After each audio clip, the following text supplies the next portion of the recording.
Dear students, this is Praveen Kumar Agrawal from Management Department, Rotary Institute of Management and Technology, Chandosi, welcomes you in my today's lecture of Managerial Economics.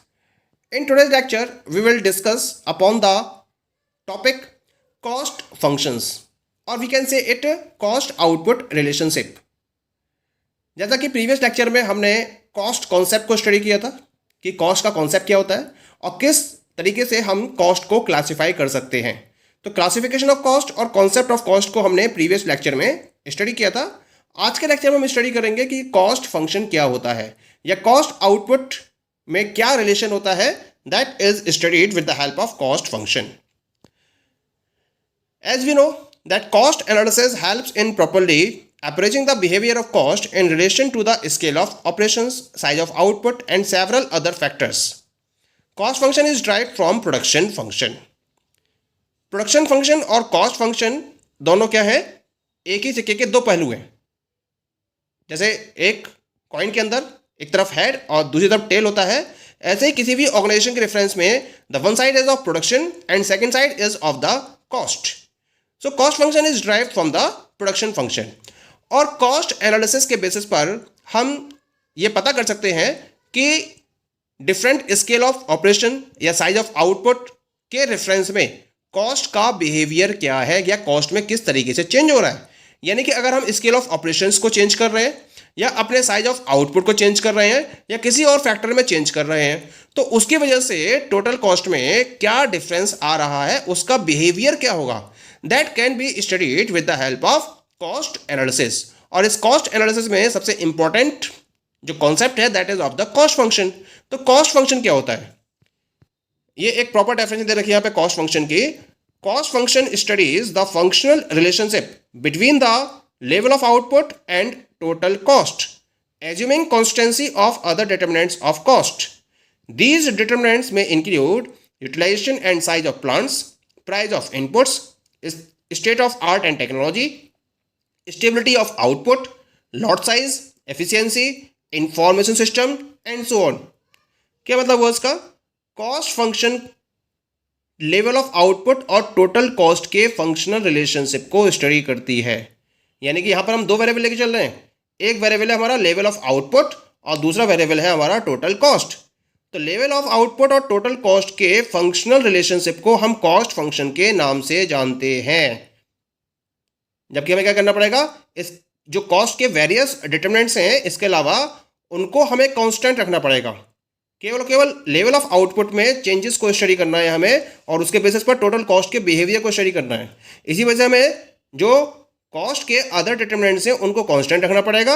वो determinant कौन कौन से हो सकते हैं, plant के utilisation और size के रिलेशन में एक वेरिएबल है, प्राइस ऑफ इनपुट्स जो टेक्नोलॉजी आप यूज कर रहे हो, आउटपुट की स्टेबिलिटी, लॉट साइज क्या है, एफिशिएंसी का लेवल क्या है, इंफॉर्मेशन सिस्टम किस तरह से यूज कर रहे हो, ये सारे जो फैक्टर्स हैं जो कॉस्ट डिटरमिनेंट्स में इंक्लूड किए जाते हैं इनको हमें कांस्टेंट रखना पड़ेगा। तब हम लेवल ऑफ आउटपुट और टोटल कॉस्ट के जो फंक्शनल रिलेशन है उसको कॉस्ट फंक्शन का नाम देते हैं। So it will be very clear to you that what is the meaning of cost function. जब हम इस रिलेशनशिप को यानी कि जो कॉस्ट और आउटपुट का रिलेशन है ग्राफिकल वे में रिप्रेजेंट करते हैं तो हमें जो कर्व ऑब्टेन होता है that curve is known as the cost curve. Mathematically हम इसको इस तरह से रिप्रेजेंट कर सकते हैं that is C is equal to F of Q, यानी कि C that is the cost of production is the function of Q that is the quantum of output, यानी कि cost of production is the function of quantum of output. Now अगर हम इसके types की बात करें then we can have the two different types of cost function. The first one is the short run cost function and second one is the long run cost function. तो सबसे पहले हम बात करते हैं about the short run cost function की। Short run cost function just studies the functional relationship between level of output and total cost in short period of time when some of the factors are fixed and some are variable, assuming constancy of other determinants of cost. Short run cost function कुल मिला के short period of time में level of output और total cost के functional relationship को define करता है। Short period of time का मतलब क्या होता है, इस पर्टिकुलर पीरियड ऑफ टाइम में कुछ फैक्टर्स तो फिक्स्ड होते हैं और कुछ फैक्टर्स क्या होते हैं, वेरिएबल होते हैं, जबकि जो वेरियस डिटरमिनेंट्स हैं कॉस्ट के वो कांस्टेंट रहते हैं। शॉर्ट पीरियड वो टाइम होता है जिसमें फर्म मार्केट में डिमांड के अकॉर्डिंग अपने स्केल ऑफ ऑपरेशन को एडजस्ट नहीं कर सकती। मान लीजिए डिमांड बढ़ भी जाती है तो उसको अपने स्केल ऑफ ऑपरेशन को इंक्रीज करने के लिए थोड़ा टाइम चाहिए, और वो टाइम किस में कन्वर्ट हो जाता है, लॉन्ग पीरियड ऑफ टाइम में कन्वर्ट हो जाता है। तो शॉर्ट पीरियड ऑफ टाइम वो टाइम होता है जिसमें मार्केट की डिमांड के अकॉर्डिंग फर्म अपने स्केल ऑफ ऑपरेशन को एडजस्ट करने की पोजीशन में नहीं होती है। इसी वजह से उसे क्या करना पड़ता है, कुछ जो फैक्टर वेरिएबल है, एक फैक्टर वेरिएबल होता है और इसके बेसिस पर ही उसको कॉस्ट को स्टडी करना होता है। क्लियर? तो हम इस पर्टिकुलर कॉस्ट फंक्शन को शॉर्ट रन कॉस्ट फंक्शन का नाम देते हैं। अब शॉर्ट रन कॉस्ट फंक्शन में हमें डिफरेंट कंपोनेंट्स इसके स्टडी करने हैं। कौन कौन से कंपोनेंट्स हैं? The first one is the total fix cost, second one is the total variable cost, third one is total cost, fourth average fix cost, fifth average variable cost, six average cost and the last one is the marginal cost. ये short run cost के different components हैं।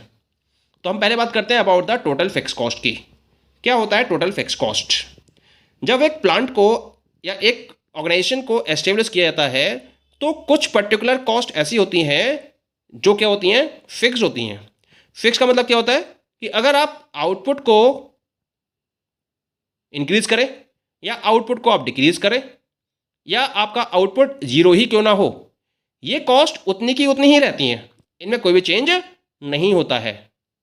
तो इन पर जो cost incur की जाती है उसे हम टोटल फिक्स कॉस्ट में इंक्लूड करते हैं। It means cost incurred on the fixed factors like machinery, building etc is known as fixed cost. या हम कह सकते हैं fixed cost is the cost of employing fixed factors in short period. तो short period में fixed factors को employ करने की जो कॉस्ट इन्वॉल्व होती है, that particular cost is known as the fixed cost.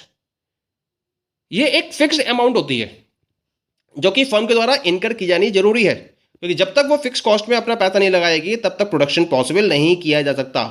आपने प्लांट को एस्टेब्लिश करना है, उसमें पैसा खर्च करना ही करना है, मशीनरी में पैसा खर्च करना है, ठीक है, और भी डिफरेंट टाइप के एक्सपेंसेस आपको इनकर करने हैं जो फिक्स्ड लेवल पर काउंट होते हैं। अगर इनमें पैसा खर्च नहीं किया जाता है तब तक प्रोडक्शन की प्रोसेस पॉसिबल नहीं है। तो फिक्स्ड फैक्टर्स में जितना भी अमाउंट इनकर किया गया, that amount is known as the total fixed cost. अच्छा, ये जो फिक्स्ड कॉस्ट होती है वो बिल्कुल क्या होती है, फिक्स्ड ही होती है। चाहे आपका आउटपुट लार्ज है, चाहे आपका आउटपुट स्मॉल है, या फिर आपका आउटपुट जीरो है, फिक्स्ड कॉस्ट में कोई भी चेंज नहीं होता है। यानी कि it is free from the level of output, it is not depending upon the level of output. इसको हम इनडायरेक्ट कॉस्ट या ओवरहेड कॉस्ट या सप्लीमेंट्री कॉस्ट के नाम से भी जानते हैं। Okay, now we talk that what will be the graphical presentation of total fixed cost। तो यहाँ मैंने total fixed cost को graphical way में represent किया है। On the x axis I have taken output and on the y axis I have taken fixed cost। क्योंकि level of output आपका increase हो रहा है या decrease हो रहा है या जीरो है, तब भी total fixed cost में कोई भी चेंज नहीं है। इसका मतलब the curve will be parallel to x axis। देखिए यहाँ पे कर्व में आउटपुट जीरो है तब भी टोटल फिक्स कॉस्ट इनकर हो रही है, आउटपुट आपका इंक्रीज हो रहा है तब भी टोटल फिक्स कॉस्ट इन्वॉल्व है, उतनी ही है, सेम है, उसमें कोई चेंज नहीं हो रहा है। इसका मतलब the total fix cost curve is parallel to X axis, जो ये शो कर रहा है कि total fix cost is free from the level of output. इसका कोई भी इफेक्ट, लेवल ऑफ आउटपुट का कोई भी इफेक्ट टीएफसी पर नहीं पड़ता है। Okay, now we come to the second one. The second one is the total variable cost. This is the second component of short run cost. Total variable cost क्या होती है? वेरिएबल का मतलब क्या होता है? जो वेरी करे, यानी कि ये वो कॉस्ट होती है जो लेवल ऑफ आउटपुट के वेरी करने के साथ साथ वेरिएशन को रिप्रेजेंट करती है। तो variable cost is incurred on the employment of variable factors like raw material, direct labour, power, fuel, transportation, sales commission and so on. It varies directly with output. It means more output, more variable cost, less output, less variable cost. इसका मतलब क्या होगा? जब हम variable factors को employ करते हैं अपने प्रोडक्शन की प्रोसेस में, तो उसमें जो हम कॉस्ट इनकर कर रहे हैं that cost is known as the variable cost. अब जो वेरिएबल फैक्टर्स कौन कौन से हो सकते हैं, जैसे आप रॉ मटेरियल की बात करें, डायरेक्ट लेबर की बात करें, पावर, फ्यूल, ट्रांसपोर्टेशन है, सेल्स कमीशन है, ये सब क्या है, these all are the variable factors. और इन वेरिएबल फैक्टर्स पर हम जो पैसा खर्च कर रहे हैं that is known as the total variable cost. One more thing is there कि जो आउटपुट के साथ साथ ये वेरिएबल कॉस्ट भी वेरी करेगी और डायरेक्टली वेरी करेगी। यानी जितना हमें आउटपुट चाहिए उतना ही हमें वेरिएबल कॉस्ट को इंक्रीज करना पड़ेगा, और अगर हमें कम आउटपुट चाहिए तो हमें वेरिएबल कॉस्ट को या वेरिएबल कॉस्ट पर पैसा कम खर्च करना पड़ेगा। यानी कि वेरिएबल कॉस्ट क्या होगी, हमारी कम होगी। और अगर कोई भी प्रोडक्शन नहीं हो रहा है तब वेरिएबल कॉस्ट क्या हो जाती है, it becomes zero. It is also called direct cost, क्योंकि हम जिस पर्टिकुलर